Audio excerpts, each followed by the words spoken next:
Welcome everyone. We have come to the last topic of this chapter. That is, last small topic is there, that is respiratory quotient. We have finished all the things which are important from this lesson. We have finished the whole lesson.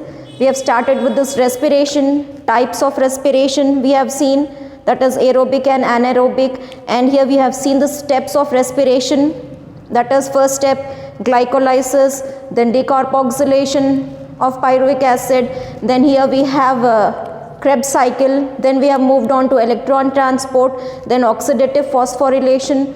We have also seen this balance energy sheet, which is that is how much of energy is produced, how much of ATPs are produced during this process of aerobic respiration. And we have also seen how different substrates, what is the interrelationship among the different respiratory substrates, at what cycle, at what phase in the cycle they join. So we have seen the interrelationship between the respiratory substrates, that is fats, carbohydrates, proteins, organic acids. These are all the respiratory substrates. And now moving on to the very last topic of this chapter, respiration, that is respiratory quotient. I have already said you people, this lesson is very important from examination point of view. Two important questions, two very important long questions are from this lesson. The first is the glycolysis and the second is Krebs cycle. These two are very important questions. Learn these questions properly. That is, you will get definite one long question out of these two questions. Out of these two questions, definitely one long question you will be getting. Apart from this, there is also one more question which might come from this another lesson, that is photosynthesis. After this respiration, we'll move on to another lesson, that is photosynthesis. In photosynthesis, there is one more cycle, that is Calvin cycle. Calvin cycle, the Krebs cycle and glycolysis. These three are the very important long answers. These have very difficult, many new names are there, many difficult terminologies are there, but you have to remember it. So when you understand this, you go through those videos again and again and understand properly and learn properly. So if you miss a single name, then the whole cycle will be disturbed and you will get confused. So study very well for these answers with full concentration. All these three answers are very important. These are the long answers. These are the long answers. Krebs cycle, glycolysis and another, that is Calvin cycle, which will be from the lesson photosynthesis. We'll deal with this lesson photosynthesis after this respiration. So learn these answers properly and you will be able to get one long question from this one. Now coming to this, the last topic of this lesson, that is respiratory quotient. We all know that is during aerobic respiration. During aerobic respiration, that is respiration which takes place in the presence of oxygen. During aerobic respiration, oxygen is consumed and carbon dioxide is released.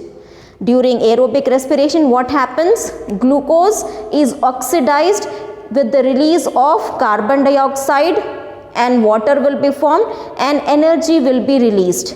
During the process of aerobic respiration, glucose is oxidized to carbon dioxide, water and energy. So oxygen is consumed and carbon dioxide is evolved. The basic thing which we get after this whole thing is, during respiration, oxygen is utilized and carbon dioxide is evolved during the process of aerobic respiration. So now here moving on to this respiratory quotient. What is respiratory quotient? So here this respiratory quotient is nothing but the ratio of volume of CO2 evolved. How much of how much of carbon dioxide is evolved to the volume of O2 consumed. How much of oxygen we have consumed during respiration and how much of carbon dioxide we have released. So respiratory quotient is nothing but the ratio of oxygen consumed to the carbon dioxide evolved. So what is respiratory quotient? the ratio of volume of carbon dioxide evolved to the ratio of volume of oxygen consumed is called as respiratory quotient. So if we write it in the form, that is in the form of an equation, how we write here? Respiratory quotient. Respiratory quotient is nothing but here volume of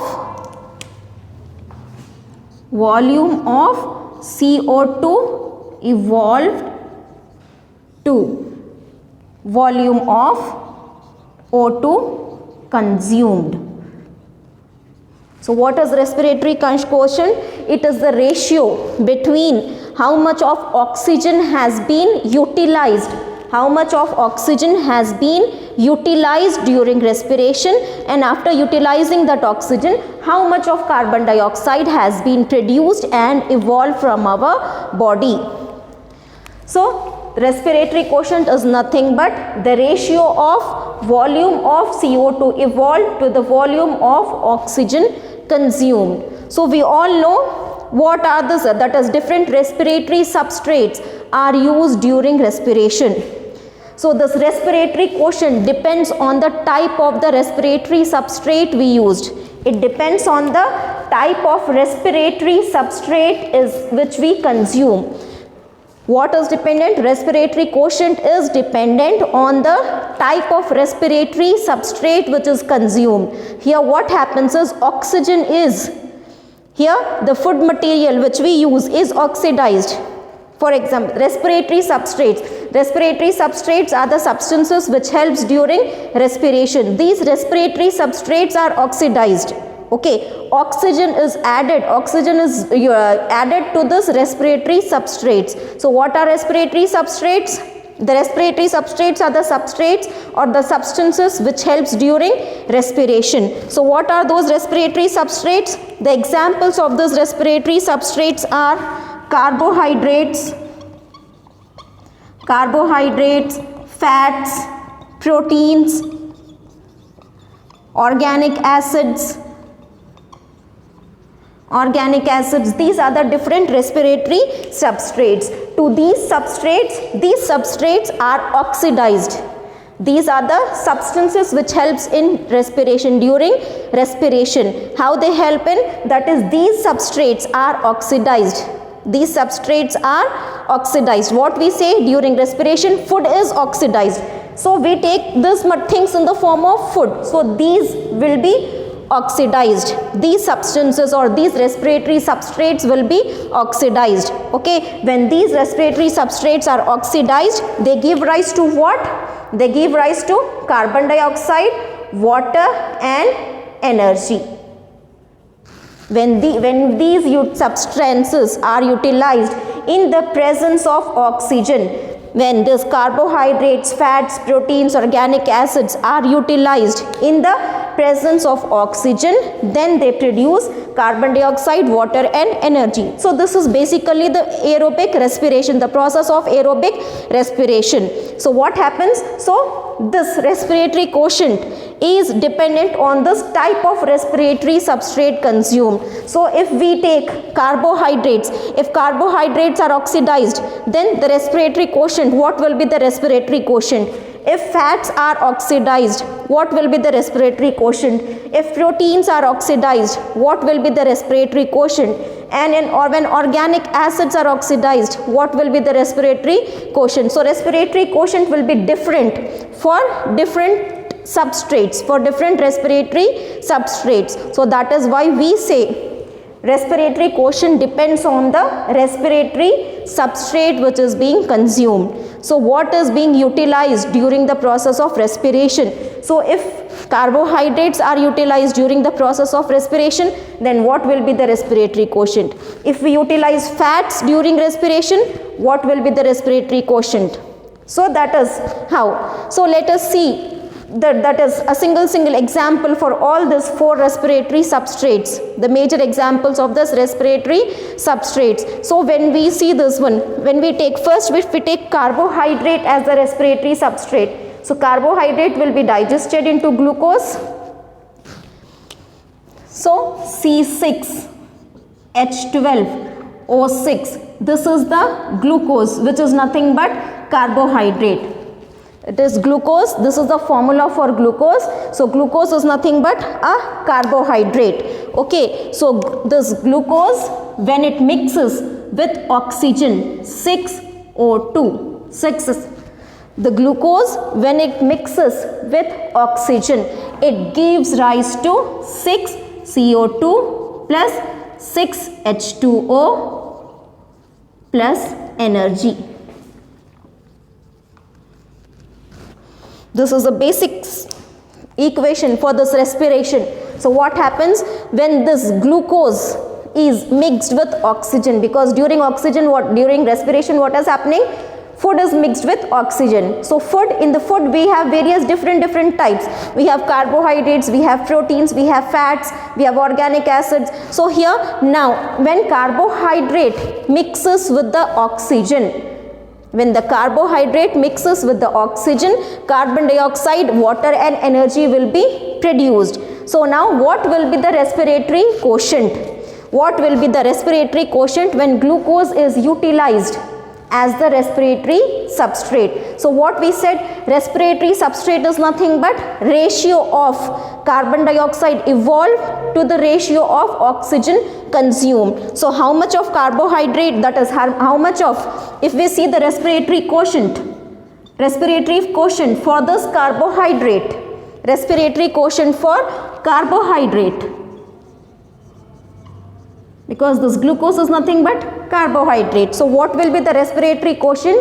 If carbohydrate is used during respiration, so what will be the respiratory quotient? It is how much of carbon dioxide evolved, volume of carbon dioxide evolved. So how much of carbon dioxide has been evolved? See here, 6 CO2 has been evolved to the oxygen consumed. How much of oxygen has been consumed in this?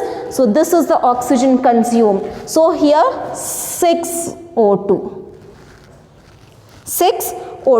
So this respiratory quotient for carbohydrate, if carbohydrate is used as respiratory substrate, then the respiratory quotient will be here 6 ones are 6 ones are. So what will be the respiratory quotient? It is 1. When carbohydrates are utilized as respiratory substrate during respiration, then respiratory quotient will be always 1.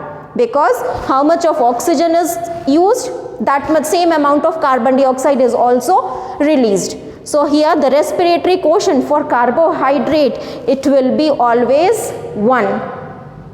Okay, now if we see this, we said that carbohydrate is there, fats, proteins are also, these are also type of respiratory substrate. Let us take the example of this. This is this equation which I have written. It is of tripalmitin. Tripalmitin, it is a fatty acid. It is a fat. Tripalmitin is a fatty acid here now. So when fats are utilized as the respiratory substrate, that is when fats are oxidized, when oxygen is added to this fat, so what happens? So it gives us this much of carbon dioxide, this much of water, and this N energy will be produced. So if we see the respiratory quotient for fats, because this is an example of fat. Okay, so what respiratory quotient is equal to, here amount of carbon dioxide released, how much of carbon dioxide is released? 102 CO2. How much of oxygen consumed? It is 145 O2. So if we divide it, it will be somewhat near 0.7. So that means it is less than 1. It is less than 1. I'll write it here. Respiratory quotient is less than 1 in case of fats. Same with the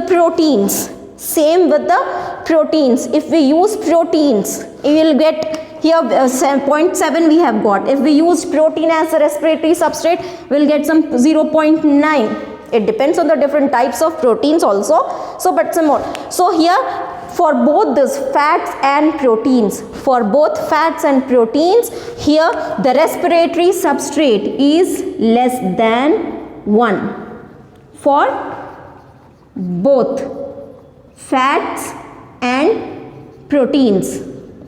That is, if proteins and fats are used during respiration, if oxygen is added to fats and proteins during respiration, so what happens? The respiratory quotient will always be less than 1.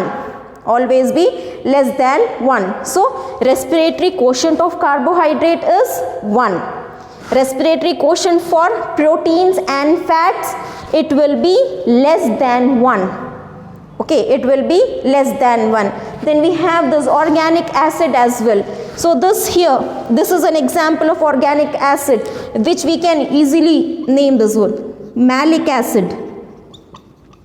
We have seen this formation of malic acid during Krebs cycle.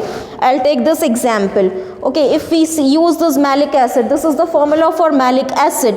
So when malic acid is oxidized, when malic acid is oxidized, it give rise to carbon dioxide, water and energy. So what will be the respiratory quotient for this one?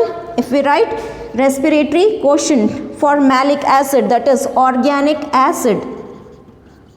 Malic acid is nothing but it is a type of organic acid. So if we use if we know that is what is the respiratory quotient of organic acid, you can take any organic acid. I have taken malic acid, you can take any other. So what is here? 4 CO2. By how much of oxygen is consumed? 3 O2. It will be somewhat 1.3. Somewhat, that is the answer will be 1.3. So it is more than 1. So when organic acid is used as respiratory substrate, okay, the respiratory quotient will be more than 1. More than 1. RQ will be more than 1. So here RQ will be less than 1.